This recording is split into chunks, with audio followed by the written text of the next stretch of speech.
Tonight, only on the Golf Channel. Golf's home. Welcome back to Champions Tour Learning Center. Without a doubt, some of the most entertaining golf of the week at the JELD-WEN tradition came on the day before the championship started. 6 of the Champions Tour's most accomplished players teamed up with a dozen of Oregon's high school state champions in the Nike Golf Junior Shootout. 3 teams survived elimination rounds to advance to the final hole in the best ball format. On that final hole, Lauren Roberts' team missed the green in regulation, but Erica Omled made up for it. The chip, the birdie. Needing to match the 3 on the scorecard to stay alive, Peter Jacobson's team was saved by Amy Beth Simonton's putter. And then Dana Quigley's team had a chance to make it a 3-way sudden death finish if Robbie Pitts could convert. If that was not impressive enough, the sudden death chip-off was decided by another junior player. This is Justin Caden for the potential win.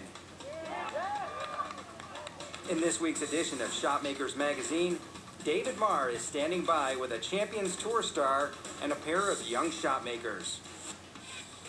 Well, it is a major championship. A major fun was had out here on Wednesday at the JELD-WEN tradition. Peter Jacobson, you had a stellar team here, juniors. You have Amy and Sean, and you guys played a wonderful round of golf. How good did they play? Well, they played great, and what's great about this is an opportunity for the Champions Tour players to celebrate the great champions in the state of Oregon. These are high school champions from the men's and the women's side. I've always been proud of the Oregon Golf Association and the junior program and what we do in our state. And I'm only speaking about the state of Oregon, but there's 49 other states and organizations around this great country that do for these kids what all the volunteers do in the state of Oregon. So I applaud the kids and I applaud those volunteers that commit their time to the Oregon Golf Junior Association. And we all laughed. I played the 5 holes with Jay Haas, and we didn't use any of our drives because these kids hit it so far by us, and they're chipping and putting. I thought they hit it great from tee to green, but their chipping and putting touch was amazing. Speaking about amazing, you said you didn't use many drives. Since I've been out here, all I see is these guys filling it up with chips and putts. I barely saw you or Lauren Amy. No, we were all laughing at each other saying, I'm not doing it. I'm not contributing. Lauren, are you helping? Lauren, when they won the whole thing, Lauren didn't do a thing except stand there and clap his hands. What was it like playing alongside him, playing with Jay Haas as well, and seeing them actually up close and in person? Let's see. It was really cool. It's just great to see them hit the ball, and just watch them on TV all the time. So it's just great to see them in person. And Amy, was there anything that you saw out there today, the way they hit, their tempo, a particular shot where you said, ooh, maybe I can put that in my repertoire? Anything there that you can take home with you? Yeah, the fact that they're really consistent, I think, was a big factor. And also, whenever we would have 2 bad chips, they could always put it close, and that helped our team. Okay, I was out there for a while, and I think Amy's being kind because I didn't see 2 bad chips from these 2. She's being very kind. There were no bad chips. As a matter of fact, she had to chip it up close for you guys to get into the playoff. Tell us a little bit as we look slow motion at each of their chips. Tell me about their styles and the way they hit these chips. Well, the one thing that Amy does that impresses me a great deal is she uses her body. She rotates her body in the backstroke and on the 3-stroke. And what she does is she lets the club do the work. A lot of times people will manipulate the club with their hands, and if you get too steep on a chip, that's when you hit the ground first and you chunk it. But both Amy and Sean swing the club around their body in an arc, so to speak.